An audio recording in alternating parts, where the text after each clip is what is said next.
Vieressäni Suomen maajoukkojen kapteeni Mikael Järvi. Mikael, miltä tuntuu olla joukkojen kapteeni? No joo, sehän on hieno kunnia tehtävä ja niin kuin tuossa aikaisemminkin maininnut, niin kapteenin tehtävänä niin enemmänkin näitä muodollisia puolia, että meillä on oikeastaan 20 kapteenia joukkueessa, että kuka vaan voisi olla kapteeni, että sen verran taitavia ja särmiä kavereita on. Joutuuko virallinen kapteeni, tai oletko joutunut ärähtämään kisojen aikana kertaakaan kopissa? No kyllä me puhuttiin tuossa viime pelissä, niin vähän ärähdettiin siinä, että oikeastaan se tuli valmentajakin puolelta, että ruvetaanhan taas niinku tekemään duunia. Että saatiin hyvä alku ja kaveri tuli siinä tekemään muutaman maalin, niin muistutettiin vaan siitä, että pelataanhan joukkueena ja ollaan huolellisempia. No, sinulla on lempinimi Metsuri. Miltä tuo lempinimi tuntuu?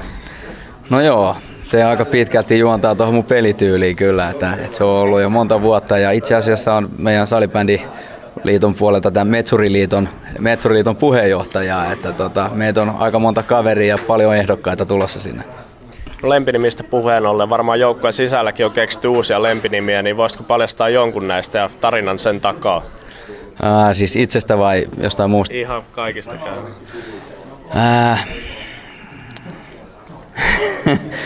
Joo, no siellä on imartelevia nimiä ei välttämättä löydy, mutta no, varmaan ehkä hauska, mitä moni kiinnostaa, niin on tämä meidän tarkkisryhmä. Että ei oteta nyt nimiä esiin, mutta siellä on kuitenkin tällä hetkellä 4 kaveria, ketkä kuuluu tarkkisryhmään. Että ne pukeutuu väliin miten sattuu ja tulee pikkasen myöhässä ja myöhästelee ja muuta, niin aika helposti saattaa joutua tarkkisryhmään.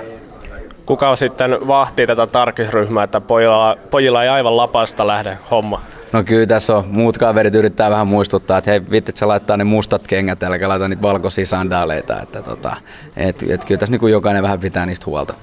No voisitko, jos et kaikkia halua paljastaa, niin paljastatko 1 tai 2 nimeä edes tarkkisryhmästä?